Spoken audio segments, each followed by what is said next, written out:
안녕하세요. 나그네교회 교우 여러분. 오늘은 이사야 48장을 읽으면서 하나님 말씀을 생각해 보도록 하겠습니다. 맥체인 성경 읽기를 꾸준히 해 주시기를 부탁드리고요. 특별히 이 동영상을 꾸준히 시청하는 것만 해도 3년 한 2개월 정도 지나면 여러분 성경 전체를 저와 함께 한 장씩 한 장씩 다 읽게 되는 게 됩니다. 성경은 매우 두꺼운 책이지만, 그리고 또 내용 이해도 많은 노력이 필요하지만, 그러나 이렇게 매일 한 장씩 읽어가는 것으로 불과 3년 조금 넘는 세월이면 다 함께 읽어갈 수 있다는 사실이 우리에겐 굉장히 고무적이죠. 한번 같이 노력해 보면서 꾸준히 시청해가는 그러한 우리들이 될 수 있으면 좋겠습니다. 이사야 48장은 역사의 주권자신 여호와 하나님께서 예적이나 지금이나 앞으로 행하실 새로운 일들을 미리 알려주시고 그걸 이루시는 분으로서 자신을 드러내시는 선포를 하십니다.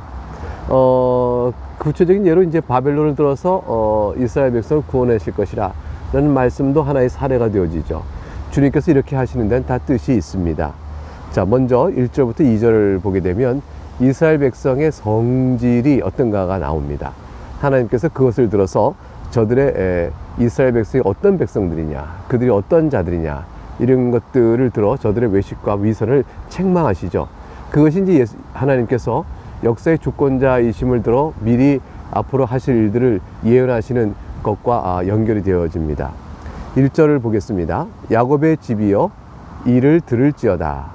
너희는 이스라엘의 이름으로 일컬음을 받으며 유다의 허리에서 나왔으며 여호와의 이름으로 맹세하며 이스라엘의 하나님을 기념하면서도 진실이 없고 공의가 없도다. 주님의 책망은 야곱 곧 이스라엘 백성이 여호와의 이름으로 맹세하고 이스라엘 하나님을 내가 기억하고 기념한다 하면서도 마땅히 그렇다면 기대해야 할 진실과 공의가 저들에게 보이지 않는다 라는 책망을 하나님이 하시죠. 우리에게도 똑같은 그런 말씀을 하나님이 주시지 않겠습니까? 2절에 그들은 거룩한 성 출신이라고 스스로 부르면서, 내가 거룩한 성 예루살렘의 출신이라 부르면서도 또 이스라엘의 하나님을 의지한다 라고 하면서 그의 이름이 만군의 여호와 하나님이시라 라고 하지만, 우리들도 예수 그리스도를 자랑하고 교회를 사랑한다 하고 나의 하나님이 바로 삼위일체로 계신 거룩한 하나님이라 말하지만, 같은 맥락에서 하나님이 이스라엘을 책망하시는 겁니다. 그런데 이러한 이스라엘 백성이 말하면서도 이스라엘 백성이 사실은 불의하고 신실하지 못하며 진실이 없고 공의가 없기 때문에 그런 자라 하나님께서 어떤 일을 그들에게 행해 주셔도 이것은 하나님이 행하신 것이 아니라 우상이 이것을 했다라고 이렇게 종교적으로 왜곡된 경우를 보일 수가 있다는 것이죠. 하나님께서 역사의 주권자로 행하신 일들을 우상에게 돌려버리는 일조차도 하나님께서 이스라엘 백성에게 있을 것이라고 염려까지 하시는 것입니다. 3절, 내가 예로부터 처음 일들을 알게 하였고 내 입에서 그것들이 나갔으며 또 내가 그것들을 듣게 하였고 내가 홀연히 행하여 그 일들이 이루어졌느니라. 하나님께서 예언하시고 예언하신 대로 그 일을 이루셨는데, 4절, 그럼에도 불구하고 내가 알거니와 너는 이스라엘 백성들은 완고하며 네 목은 쇠의 힘줄이요 내 이마는 노치라. 전혀 변화가 없는 거예요. 이마는 노시고 목은 쇠의 힘줄이니 고집세기가 얼마나 큰지 하나님께서 일깨우시고 말씀을 주셔도 저들이 도무지 깨닫지를 못하는 것입니다. 5절, 그러므로 내가 이 일을 예로부터 네게 알게 하였고 일이 이루어지기 전에 그것을 네게 듣게 하였느니라. 왜 미리 알려주었을까요? 예언을. 그것을 네가 듣게 하여 네가 이것을 내 신이 행한 바요 내 우상이 한 바요 내가 새긴 신상과 부어만든 신상이 명령한 바라 말하지 못하게 하였느니라. 하나님께서 미리 알려준 대로 일이 되어지니 저들이 감히 그 일을 듣고도 이 우상이 한 거다 이렇게 핑계대지 못하게 하려고 하나님께서 미리 하실 일을 알려주신다고 말씀합니다. 그렇게까지 걱정하신 까닭이 뭘까요? 이스라엘 백성이 이마는 노치요, 목은 쇠의 힘줄이요, 그들의 완고함이 그렇도록 강하기 때문입니다. 6절과 8절에는 하나님께서 예언하신 일을 우상에 타서 돌리지 못한 까닭은 뭐냐면, 그 일은 사람은 아무도 모르는 일이고 하나님께서 감추어진 일이기 때문에 하나님 아니면 누구도 알 수가 없는 일인 것이죠. 6절과 6절을 읽어볼게요. 네가 들었으니 이 모든 것을 보라. 너희가 선전하지 아니하겠느냐. 이제부터 내가 새 일, 곧 네가 알지 못하던 은비한 일을 네게 듣게 하노니. 알지 못하는 일입니다. 이건 새 일입니다. 전에 없었던 일입니다. 7절. 이 일들은 지금 창조된 것이요, 옛 것이 아니라 새 것입니다. 오늘 2절에는 네가 듣지 못하였으니 이는 네가 말하기를 내가 이미 알았노라 하지 못하게 하려 함이라. 하나님께서 이스라엘 백성이 미리 알았다 하지 못할 새로운 일들을 예언하심으로 어떠한 핑계로 하나님 하신 일을 다른 것으로 돌리거나 이건 우연이 된 거야, 이건 우상이 한 거야, 아니 이거 우리가 한 거지 등등의 어떤 핑계도 되지 못하도록 하나님이 말씀하십니다. 8절. 네가 과연 듣지도 못하였고 알지도 못하였으며 네 귀가 옛적부터 열리지 못하였나니 이는 네가 정령 배신하여 못해서부터 네가 배역한 자라 불린 줄을 내가 알았습니다. 하나님께서 이스라엘 백성의 본성을 안 겁니다. 배신자요, 배역한 자라 불릴 자인 줄 아시는 거죠. 그래서 하나님께서 과연 듣지도 못하고 알지도 못한 일을 하나님께 미리 알려주셔서 새 일을 이루어 가십니다. 9절과 11절. 하나님께서는 그럼에도 불구하고 이스라엘 백성을 보존하실 것을 약속하십니다. 어떻게 해서 하나님이 그러실 수 있을까요? 9절 말씀.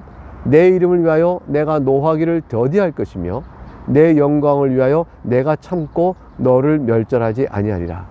하나님께서 이스라엘과 자신을 동일시 여기시는 거예요. 언약 백성으로 그들을 품으셨기 때문에 내 이름과 내 영광을 위해서 저들을 멸하지 않겠다, 내가 참겠다 말씀하시죠. 10절. 보라, 내가 너를 연단하였으나 은처럼 하지 아니하고 너를 고난의 풀무불에서 택하였노라. 그러나 이것은 이스라엘 백성이 패역하니까 하나님께서 멸하지는 않겠지만 자신의 영광과 이름을 위해서, 그러나 저들을 연단하고 징계하여 그들을 돌이키고 바꾸고자 하십니다. 저들이 하나님께 나와 회개하여 하나님의 백성으로 되게끔 하나님은 인도하기를 원하십니다. 근데 연단하였으나 은처럼 하지 않았다는 것은 은을 얻기 위해서는 완전히 다 녹이 없애버립니다. 은이 품어있는 광물을 완전히 녹이 없어서 은을 건져내는 것처럼, 만일 연단을 이스라엘 백성에게서 했다면 아무도 살아남지 못할 거예요. 그러니까 하나님께서는 은처럼 하지 않고 너를 고난의 풀무불에서 택하였노라. 이것은 뭐냐면 너희를 연단하여 너에게 깨달음을 주기에 합당한 정도만큼 내가 너를 고난 속에 넣었다. 그것이 고난의 풀무불에서 너희를 택하였다라는 말씀으로 풀어지고 있습니다. 11절 말씀을 볼까요? 나는 나를 위하여 일을 이룰 것이라. 하나님께서 이것을 행하신 일에 2번 반복하십니다. 이는 나를 위하여 일을 이룰 것이라. 어찌 내 이름을 욕되게 하리요, 내 영광을 다른 자에게 주지 아니하리라. 하나님께서 우리를 선택하여 자기 백성 삼으실 때 비록 우리가 하나님의 말씀에 불순종과 악을 행하더라도 하나님 오래 참으시죠. 그리고 징계하여 돌이켜서 품으실 때 하나님께서는 우리를 향한 자신의 이름을 둔 하나님의 영광을 우리에게 두신 바 된 그 모든 것을 통하여 우리와 하나 되심에 대한 사랑으로 그렇게 이 일을 이루어 가십니다. 하나님께서 여러분을 선택하셨습니다. 하나님께서 여러분을 결코 버리지 아니할 까닭은 무엇일까요? 하나님이 여러분과 하나님 아들 내어주게 사랑하시면서 그 예수 그리스도 안에서 하나님이 여러분과 하나가 되시는 그러한 영광을 베풀어 주시고 우리에게 하나님 이름을 두고 계시기 때문입니다. 12절과 13절의 말씀을 이어보겠습니다. 야곱아, 내가 부른 이스라엘아, 내게 들으라. 나는 그니 나는 처음이요 또 나는 마지막이라. 이 말씀을 왜 하실까요? 그러니까 하나님께서 이스라엘 백성을 그럼에도 불구하고 참고 하나님의 영광을 위하여 구원하시겠다 하셨을 때, 그리고 새 일을 예언하여 그 일을 이루시겠다 하실 때, 그 모든 일을 과연 이루실 만한 참되신 하나님이심을 이스라엘 백성에게 다시 일깨우시는 겁니다. 내가 여호와 아니냐, 내가 처음이요 마지막 아니냐, 내가 하는 말이 다 이루어지지 않겠는가. 13절, 과연 내 손이 땅의 기초를 정하였고 내 오른손이 하늘을 폈나니 내가 그것들을 부르면 그것들이 일제히 서느니라. 창세기 1장을 생각해 보겠어요. 하나님께서 하늘과 땅을 다 만드셨지 않습니까? 그러니 하나님 창조주의 권능으로 역사를 그의 뜻대로 섭리하심이 있어서 조금도 굴절이나 또는 좌절이 없음을 확실히 해하시면서 처음이요 마지막이란 말로 역사의 주권자 되신 자신의 권능을 나타내 보이고 계십니다. 14절 보죠. 너희는 다 모여 들으라. 나 여호와가 사랑하는 자는 나의 기뻐하는 뜻을 바벨론에 행하리니 그의 팔이 갈대아인에게 임할 것이라. 어떤 말씀일까요? 하나님께서 나 여호와가 사랑하는 자, 이것은 뭐냐면 고레스죠. 고레스를 세워서 내가 기뻐하는 뜻을 바벨론에 행하겠다. 바벨론을 무너뜨리고 그곳에 토로 되어 있는 이스라엘 백성을 구하여 내겠다. 갈대아인은 바벨론 같은 뜻이에요. 다 모여 들으라. 하나님께서 불러 모아서 이 일을 행하실 것을 말씀하십니다. 당당하게 널리 알리시는 것이죠. 그 일을 행하실 분이시니까. 14절 마지막 부분에 그들 중에 누가 이 일들을 알게 하였느냐. 우상들 중에 이 일을 알게 할 자가 누가 있었겠어요. 오직 하나님만이 이 심판을 알리시고 행하시는 예언자이시며 또 실행자이시죠. 15절, 나 곧 내가 말하였고 또 내가 그를 부르며 그를 인도하였나니 그 길이 형통하리라. 고레스를 불러 세워서 그를 인도하여 그 길을 열어주신 분은 하나님 한 분이세요. 16절, 너희는 내게 가까이 나와 이것을 들으라. 내가 처음부터 비밀히 말하지 아니하였나니 내가 공공연하게 공개적으로 말하지 않았느냐. 그것이 있을 때부터 내가 거기에 있었노라 하셨느니라. 이제는 주 여호와께서 나와 그의 영을 보내셨느니라. 나와 그의 영, 여기서 나라는 것은 곧 이사야를 의미하죠. 하나님께서 이사야가 얘기합니다. 너희는 내게 갖고 와 들으라. 하나님께서 내가 처음부터 비밀을 말하지 아니하였나니 그것이 있을 때부터 나는 내가 거기에 있었노라. 이제 주 여호와께서 나와 그의 영을 보내셨느니라. 이사야가 이스라엘 백성들에게 하나님의 말씀을 대언하여 전하는 것이죠. 하나님께서 나를 너희에게 보내셔서 이 뜻을 알게 하시고 그의 영을 보내셨으니 곧 성령 하나님을 보내셨다. 이것은 이제 해석되기는 이사야에게 하나님께서 그의 말씀을 전하도록 하실 때 여호와 하나님께서 이사야에게 임하시는 영일 것이다. 이렇게 보기도 합니다. 이제 17절부터 19절 말씀 부분을 보면 하나님께서 이제 그럼에도 불구하고 목이 굳고 목이 쇠의 힘줄이요 이마는 노처럼 단단한 이스라엘 백성들을 이제 징계하시는 하시는 내용과 관련해서 이스라엘 백성이 너희가 이러하니 징계를 받는 것이 아니냐, 너희가 이러니 연단을 받는 것이 아니냐, 그것은 이제 설명해 준 구절이 17절부터 19절까지 이어집니다. 너희의 구속자시요 이스라엘의 거룩하신 이이신 여호와께서 이르시되 나는 네게 유익하도록 가르치고 너를 마땅히 행할 길로 인도하는 내 하나님 여호와라. 하나님 어떤 분인지 아시셨죠? 이제 하나님께서는 가르치시고 마땅히 행할 길로 인도하십니다. 그것을 따라 순종히 하게 되면 사는 길이에요. 18절, 네가 나의 명령에 주의하였더라면 그러면 살지 않았을까요? 내 평강이 강과 같았겠다. 내 공의가 바다 물결 같았을 것이라. 얼마나 복된 나날이 되었을까요? 19절, 내 자손이 모래 같았겠고 내 몸의 소생이 모래알 같아서 그의 이름이 내 앞에서 끊어지지 아니하였겠고 없어지지 아니하였으리라 하셨느니라. 이것이 약속된 언약의 축복입니다. 근데 이스라엘 백성이 불순종함으로 인해서 이 모든 것이 다 무효로 돌아가 버렸어요. 그래서 평강은 사라졌고 공의는 없어졌으며 자손은 희귀해졌고, 그리고 바벨론 포로를 끌어가 가나안 약속의 땅에서는 저들이 대대손손이 끊어진 형편이 되게까지 그들이 진단과 징계와 연단을 받은 겁니다. 20절부터 21절. 그러나 이스라엘아, 이제 하나님께서 너희를 바벨론에서 구원하실 거라 말하고 계신 내용을 들으라고 이사야가 선포합니다. 자, 20절. 너희는 바벨론에서 나와서 갈대아 일을 피하고 즐거운 소리로 이를 알게 하여 들려주며 땅 끝까지 반포하여 이르기를 여호와께서 그의 종 야곱을 구속하셨다 하라.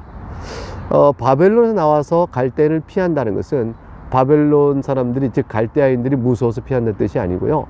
바벨론에서 이제 70년을 살잖아요. 그러니까 관습과 종교와 도덕 거기에 다 물들게 되지 않습니까? 이제 그것들을 끊어내라는 것입니다. 바벨론에서 나와 갈대아인과 모든 관계를 끊어 피하고, 그러니까 하나님께서 이제 우리에게 너희는 어둠에서 나와라. 너희가 어찌 그들과 우상 숭배자들과 같이 있겠느냐. 이렇게 말씀하신 내용과 이제 같은 거라고 볼 수 있겠습니다. 즐거운 소리로 이를 알게 하여 들려주며 너희를 바벨론에서 구원하신 하나님의 일하심을 즐거운 마음으로 널리 알리며 땅 끝까지 반포하여 이르기를. 온 세상에 다 알려야겠죠? 여호와께서 그의 종 야곱을 구속하셨다 하라. 누가요? 여호와 하나님께서 하나님의 주권적인 구원의 역사를 선포하라고 말합니다. 21절. 여호와께서 그들을 사막으로 통과하게 하시던 때에 그들이 목마르지 아니하게 하시되 그들을 위하여 바위에서 물이 흘러나게 하시며 바위를 쪼개사 물이 솟아나게 하셨느니라. 이건 어디서 본 내용일까요? 그렇죠. 애굽에서 하나님께 인도하나요? 광야길로 인도하시면서 가나안 땅으로 갈 때에 하나님께서는 그들이 목마르지 않게 반석에서 물을 내셔 먹이셨습니다. 그런 하나님의 보살핌이 바벨론을 멸망시키고 이스라엘 백성을 이끌어낼 때 동일한 보살핌으로 이끌어 가신다는 사실을 말해 줍니다. 22절. 하나님께서 이렇게까지 하시는데 이러한 사랑에도 불구하고 회개치 않는다면 그 자는 어떻게 될까요? 22절 마지막 한 절이 그 자의 운명을 얘기합니다. 여호와께서 말씀하시되 악인에게는 평강이 없다 하셨느니라. 이와 같은 구원과 또 구원을 해서 주신 즐거움과 평강은 악인에게는 주어지는 것이 아닙니다. 하나님의 말씀을 유의하여 듣고 그분의 말씀에 따라 살아가는 사람들, 그런 사람들에게 주어지는 것이죠.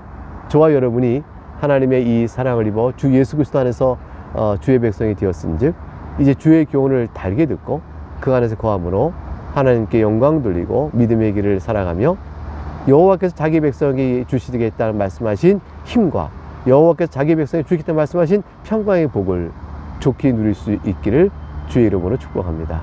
감사합니다.